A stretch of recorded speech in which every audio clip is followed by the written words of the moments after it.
حضرت عائشہ صدیقہ رضی اللہ تعالیٰ عنہ فرماتی ہیں میں نے نبی پاک صلی اللہ تعالیٰ علیہ وآلہ وسلم کو مرض وصال تک دیکھا ہے، حضور کے وصال تک، کہ حضور قرآن پاک کی آخری 2 سورتیں پڑھ کے سورت فلق اور ناس اپنے ہاتھوں پہ پھونکتے تھے، پھر جسم پہ ملتے تھے۔ قرآن پاک میں شفا ہے۔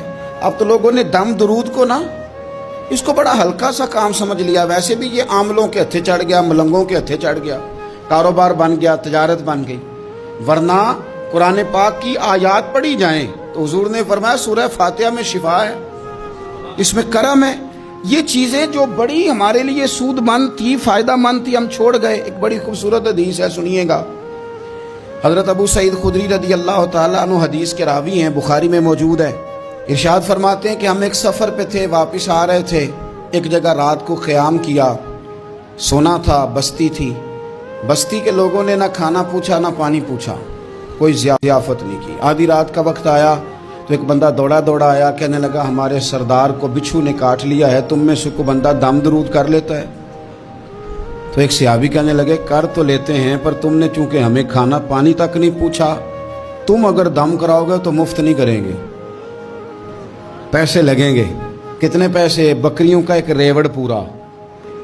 او بھائی اس سے کوئی بندہ جواز نہ لے کہ پیسے لینے جائز ہیں۔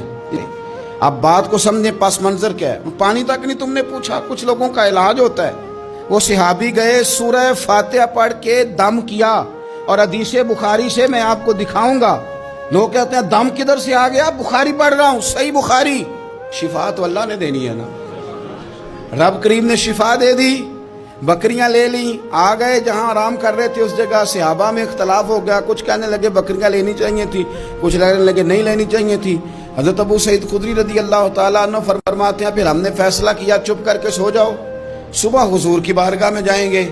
اگر کریم نے کہا لینی چاہیے تھی پھر تو موج بن گئی، اور اگر کہا نہیں لینی چاہیے تھی تو بکریاں ہانک کے واپس کر دیں گے۔ مسئلہ کیا ہے؟ کہتے ہیں صبح گئے حضور کی بارگاہ میں، جا کے مسئلہ عرض کیا، یا رسول اللہ انہوں نے بھی پانی کوئی نہیں پوچھا تھا، ہم نے بھی کہا دم کریں گے تو پیسے لیں گے، تو ہم نے یہ بکریاں لی ہیں، تو یا رسول اللہ اب کیا کریں؟ حضور مسکرانے لگے، جس کے گچھے سے لچھے جڑے نور کے، ان ستاروں کی نزہت پہ لاکھوں سلام، اور جس کی تسکین سے روتے ہوئے ہنس پڑیں، اس تبسم کی عادت پہ لاکھوں سلام، اور ان کی باتوں کی لذت پہ بے حد درود، ان کے خطبے کی ہیبت پہ لاکھوں سلام۔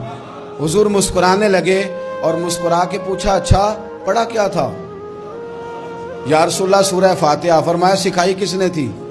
کہا یا رسول اللہ آپ نے۔ فرمایا پھر آدھی بکریاں میری ہیں آدھی تمہاری ہیں۔